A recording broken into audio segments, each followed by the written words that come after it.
Biographie de Charles de Foucault, le récit par lui-même des préliminaires de son voyage d'exploration au Maroc. En criant, ils les poussent, les tirent et brandissent leurs armes. Or, à leur langage, Mardochée a reconnu des Arabes du Sahel, région peu éloignée de sa patrie.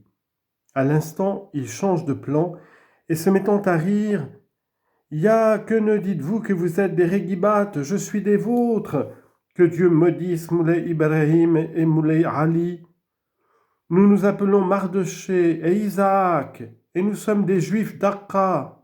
Vous ne ferez pas de mal à de pauvres Juifs, vos serviteurs. Comment aurions-nous de l'or? Nous venons d'Aqqa, et nous nous rendions dans votre tribu même vous vendre des parfums. Voyez notre pacotille. » Ce discours jette le doute dans l'esprit des pillards. L'accent et le visage des deux hommes sont ceux d'Israélites. Les boîtes de parfums semblent indiquer qu'ils disent vrai. Ils fouillent une seconde fois les bagages. Mardochée avait changé de plan parce qu'il sentait que s'il persistait à se dire shérif, on prendrait ce qu'il avait et on le tuerait pour éviter les représailles. Juif, on lui prendrait tout, mais peut-être lui laisserait-on la vie, n'ayant pas de vengeance à redouter de lui.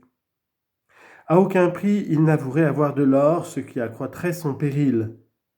Les Arabes ne trouvaient définitivement rien, et tout leur montrait la sincérité de Mardochée.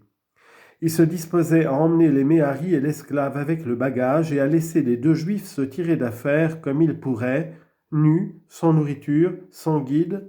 Ils regagneraient Aqqa ou mourraient en route à la grâce de Dieu. Mardochée gémit, pleure, supplie qu'on lui laisse au moins un chameau et une outre. On le repousse durement. Il s'attendait à ce refus. Sa demande était une comédie. En réalité, il était content. Il gardait la vie et son or. Et connaissant le pays, atteindrait facilement Aqqa.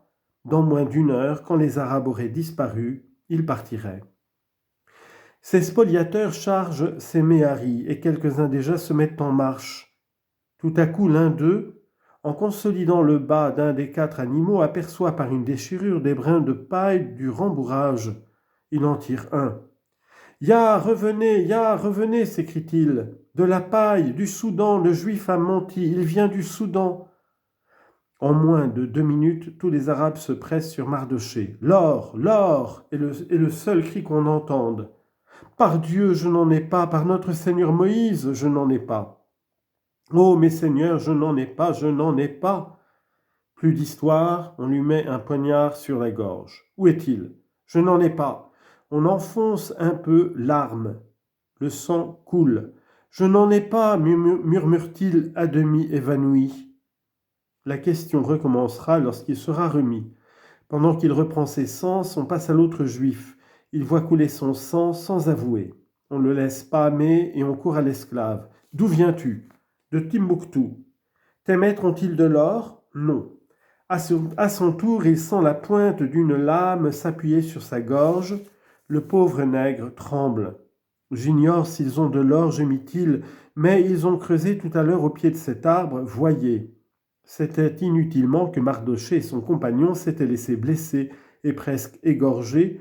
Leur secret était découvert, Mardochée était ruiné, et probablement on le tuerait pour empêcher toute vengeance après un vol aussi considérable. Pour la seconde fois en ce jour, la sécurité faisait place à un danger suprême. Il ne fallut pas longtemps pour déterrer le trésor. Qui peindra l'allégresse des Arabes à la vue de tant d'or ? Il ne fut plus question de partir, on tua un chameau et on ne pensa plus qu'à manger pour fêter une telle prise. Les deux Juifs passèrent cette journée et la nuit au milieu du cercle des Arabes, assistant à leur réjouissance sans savoir ce qu'ils deviendraient.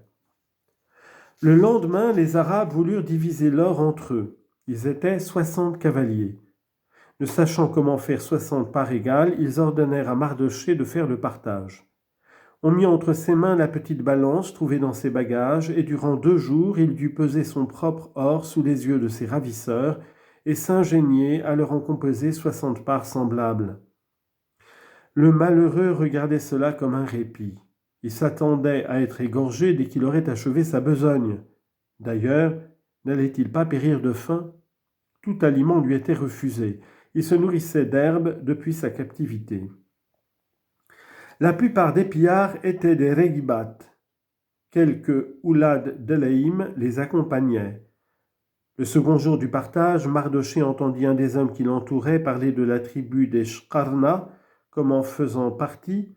« Y a-t-il des Shkarna parmi vous » demanda Mardoché. « Oui, nous sommes 5 Shkarna ici, un tel, un tel, un tel. » Quelques heures après, les Arabes s'étaient disséminés pour faire la sieste. Mardoché se dirigeait vers le Shkarni qui lui avait parlé et tombait à ses pieds, la main attachée à son burnous. « Par Dieu et votre honneur, Dieu me met sous votre protection, ne me le retirez pas. J'ai une débiha sur Shkarna. » On dit en note l'acte par lequel on se place sous la protection perpétuelle d'un homme ou d'une tribu. C'est une anaya prolongée. Je m'appelle Mardoché. Abissérour, un tel d'entre vous est mon seigneur. Par Dieu et votre honneur, sauvez-moi. Montrez-moi que les Shkarna défendent leurs clients et que leur sauvegarde n'est pas vaine. Le Shkarni se trouvait parent du seigneur de Mardoché. Il répondit que, pour l'or, il ne pourrait pas le faire rendre, d'autant plus qu'on l'avait pris avant la connaissance de la Débiha, mais il garantissait la vie des 2 Juifs. Il ne pouvait prendre d'autres engagements à cause du petit nombre de Shkarna présents au Rezou, c'est-à-dire à l'expédition à la troupe de partisans. Le soir du même jour, le partage terminé, les Arabes tinrent conseil. On dicta ce qu'on ferait. Il fut résolu qu'on battrait le désert dans la même région, puis on parla de Mardoché. La plupart étaient d'avis de le tuer avec son compagnon. Les 5 Shkarna s'y opposèrent. Mardoché, reconnu client de leur tribu, était désormais, déclarèrent-ils, sous leur protection. Une discussion violente s'engagea. Le chef du Rezou, un Régibi, voulait la mort des Juifs. Ses Régibat criaient avec lui.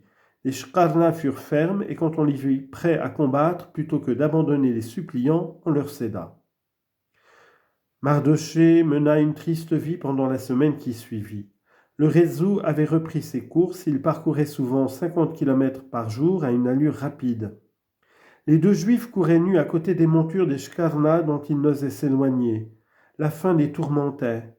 Leurs protecteurs, n'ayant que le strict nécessaire, ne pouvaient rien leur donner. Des herbages, les eaux que jetaient les musulmans, tout impurs qu'ils étaient, une pincée de thé obtenue par charité furent, pendant cette période, la seule nourriture de Mardoché et de son compagnon. Combien de temps se prolongerait cette existence? Mardoché se le demandait, accroupi près d'un puits où l'on campait le 8e jour. En vain, il avait prié les Shkarna de le conduire à Akka. Il lui avait répondu que s'il se séparait du Rezou, celui-ci, le pacte d'union rompu, les poursuivrait et les attaquerait après leur départ. L'objection était fondée, Mardoché n'insista pas. D'où viendrait donc la délivrance? Arriverait-elle à temps? Soudain, un tourbillon de poussière apparaît au bout de la vallée. Il s'approche. Comme un ouragan, quelques Arabes se lèvent, effarés. Aucun n'a encore saisi ses armes et le nuage est là, s'arrête et montre 200 cavaliers montés sur des méharis. Un homme en sort et marche au Régibat, son chameau blanc se couche, il pose sur la tête de l'animal un de ses pieds, chaussé de hauts brodequins, et mettant en joue le chef des Régibat, que Dieu maudisse les Régibat et Sidi Hamed, le Régibi, leur patron, que Dieu fasse brûler vos pères et vos ancêtres, vous avez opprimé nos frères et voulu mettre à mort nos clients, à cette heure, vous êtes à notre merci.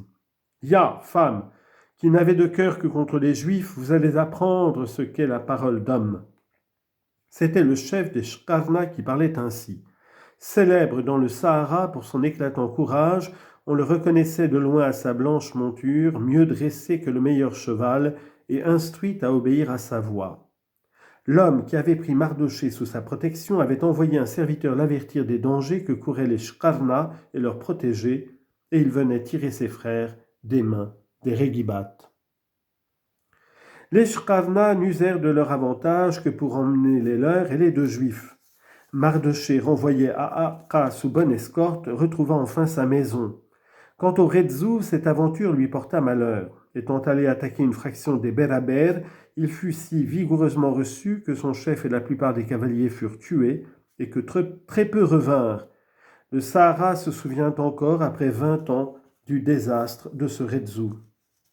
Mardochée était de retour à Akka, qu'il avait cru ne jamais revoir, mais il revenait ruiné, et un plus grand chagrin l'attendait. Pendant son absence, son père et sa mère avaient quitté ce monde. Leur héritage aurait dû être considérable.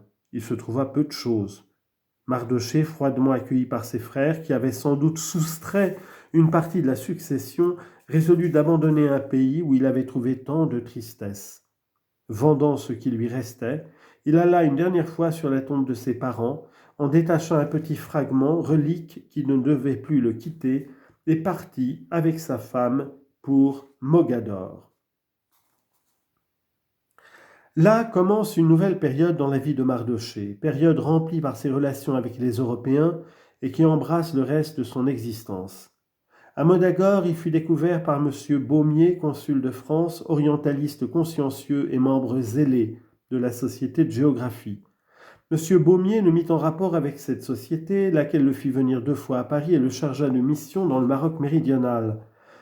Dans ses voyages en France, Mardochée entra en relation avec l'Union israélite universelle et avec divers savants, tels que le docteur Cosson, qui par le secours qu'ils lui donnèrent et les missions rétribuées qu'ils lui confièrent, l'aidèrent à vivre pendant quelques années. Mardochée fit ainsi, de 1870 à 1878, 2 ou 3 itinéraires pour le compte de la Société de géographie, et plusieurs collections ne répondirent pas à ce qu'on avait attendu, car à la fin de ce temps, on cessa de lui en confier. Sur ces entrefaites, M. Baumier mourut, le gagne-pain et le protecteur disparaissaient en même temps. Sans moyen d'existence à Mogador, où il était mal vu de ses coreligionnaires, Mardochée s'embarqua pour l'Algérie avec sa femme et ses enfants, et, appuyé par la Société de géographie, demanda au gouvernement français une place qui lui fournit de quoi vivre. On le nomma rabbin instituteur à Oran, puis à Alger.